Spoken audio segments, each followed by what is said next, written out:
आम्ही खतासाठी उभ्या रांगेत 3 वाजतापासून उभ्या. आता 8:30 वाजताचा टाइम दिला होता यांनी. आम्ही तुम्हाला खत देऊ. इथं खूपच गर्दी आहे आणि खूप कंटाळा येत. काय आता काही खरं दिसत नाही. किती वेळा लागेल तुम्ही लाईट? 6 तास झाले. हो प्लस नाही आहे. नाव मयूर श्रीकृष्ण दोड. आम्ही 4 वाजतापासून आलेले हा खताला. काय कशासाठी आलेले?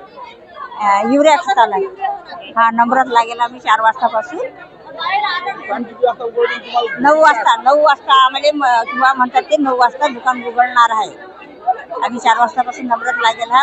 ते पण आता शक्य नाही की आमचा नंबर लागणार आहे की नाही लागणार आहे. आता ते म्हणतात कुपन ज्याला मिळलं त्यालाच खत मिळणार, नाही तर वापस जावं लागेल. बाकीच्या बायला वापस जावं. सविता सुधाकर नरोकार रेल. आज आम्ही सकाळी 4 ते 4:30 वाजतापासून रांगेत उभा. अजून दुकान उघडायला तयार नाही आणि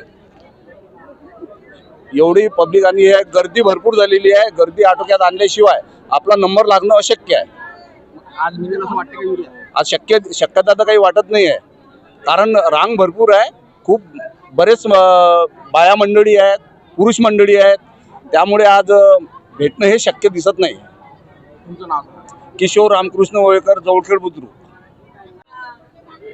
जो शेतकरी अन्न पुरवते तो पायटी 3 वाजता 2 वाजता येते आणि अधिकारी हा ज्या शेतकऱ्यांच्या भरोश्यावर आहे तो 10 वाजता येते. म्हणजे हे किती शेतकऱ्याची पिळवणूक आहे.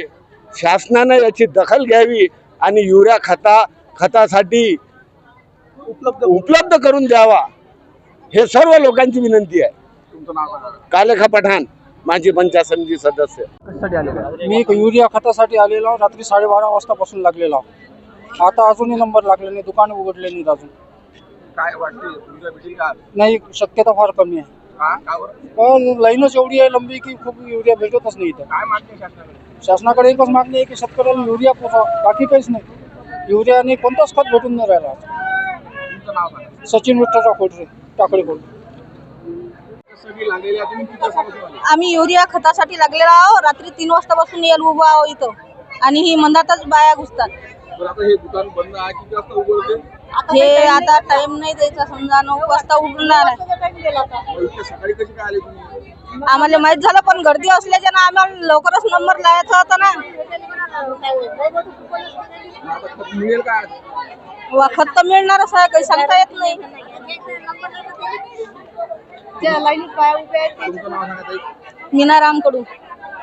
कशासाठी लागलेल्या? किती वाजतापासून आहे? आम्ही सध्या युरिया खतासाठी लागलेला आहो. आता एक पोतं पाहिजे असो का 2 पोतं पाहिजे असो, लाईनीत लागावं लागते. आणि हे कसं आहे की सगळं शेतकरी वर्ग आहे, त्याच्यामुळे कसं आहे की सगळे कामधंदे सोडून, शेताचे कामं सोडून, सगळं सोडून आम्हाला लाईनीत लागावं लागते. आणि इथं आल्यानंतर कसं आहे, आम्ही रात्री 2 वाजता आलो इथं. काही 2 वाजता, काही 3 वाजता असे लोक येऊन लाईनीत लागले. आणि आल्यानंतर 10 वाजता दुकान उघडते. 10 वाजता दुकान उघडल्यानंतर 12 वाजता वाटप होईल.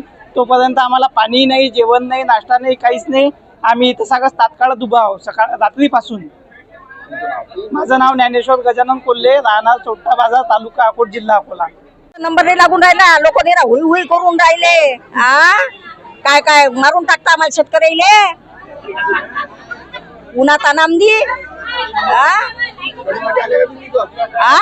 कशासाठी आलेले आहे? खतासाठी. खताला ये लावून आम्ही 3 वाजता झोपीतून उठलो, चाय नाही पेलो, तसं झालो.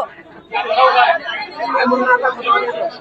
काय म्हणणं आहे वेगळं? दुकानच नाही खोललं अजून तायड्यानं.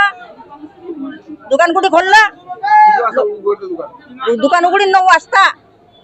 आता 9 उघडतं की काय उघडतं कोण? 9. तुमच्या घरचे कामं, शेताचे कामं? मग सगळे राहू द्या, तरी या दिसा मर्याले सगळे कामं राहू द्या, कधी मर्याले या. आणि त्यात लोक हुई हुई करतात. लोटा लाठी मारून टाका म्हाताऱ्या माणसाईले. त्या बाईला काल किती चंदवलं परत दिवशी.